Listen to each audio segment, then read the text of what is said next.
ধোনি বলেন সাকিব সাব্বির ছাড়া বাংলাদেশ এশিয়া কাপের গ্রুপ পর্বে বাদ পড়বে। তার কারণ হচ্ছে ব্যাটিংয়ের অভাব রয়েছে এবং অলরাউন্ডারের অভাব রয়েছে। বাংলাদেশ সেখান থেকে এশিয়া কাপে ব্যর্থ হবে।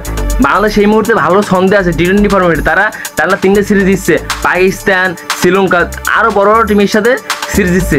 তারা এখন যদি এশিয়া কাপে জিততে চায়, এই দল নিয়ে তারা কখনোই এশিয়া কাপে সফল হতে পারবে না, কারণ তাদের ব্যাটিং অভাব রয়েছে, অলরাউন্ডারের অভাব রয়েছে। কারণ দেখুন বাংলাদেশ বর্তমানে বোলিং দিয়ে ভালো করতেছে, তারা ভাই বোলিং দিয়েই ভালো করছে 3টে সিরিজে। বর্তমানে বাংলাদেশের বোলিং সাইডে আছে মুস্তাফিজুর রহমান, তাসকিন আহমেদ, সাকিব। বর্তমানে দেখুন বাংলাদেশের ওপেনিং সাইডে আছে তামিম, ইমন, তারপর তাহাদুর হৃদয়। বর্তমানে দেখুন বাংলাদেশের ফিনিশিং নিয়ে আছে জাকির আলী অনেক, শামীম হোসেন পাটোয়ারি। বাংলাদেশ বর্তমানে ভালোই ছন্দ আছে, কিন্তু দেখুন তারা এশিয়া কাপে ব্যর্থ হবে শুধু ওপেনিং এবং অলরাউন্ডার দিয়ে। তাদের দল এখন সাকিব এবং সাব্বিরকে বড় দল কেমন বলছে ধোনি ভাই বাংলাদেশ ক্রিকেট নিয়ে আরো অনেক কথা বলছে। এশিয়া কাপের গ্রুপ পর্বে বাদ পড়বে, তাদের এখন ভালো ওপেনিং এবং অলরাউন্ডার না, এখান থেকে তারা এশিয়া কাপে ব্যর্থ হবে। কারণ দেখুন এশিয়া কাপে তাদের শক্তিশালী প্রতিপক্ষ আসবে, তারা এখান থেকে তাদের সাথে পারবে না।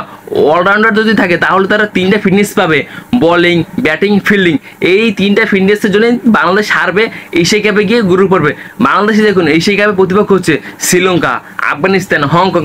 হংকং হচ্ছে ছোট দল, এটা কোনো বড় ব্যাপার না। তারপরে দেখুন শ্রীলঙ্কা, আফগানিস্তান বড় টিম, তাদের সাথে পারতনটা কষ্ট হয়ে যাবে এমন বলছে ধোনি।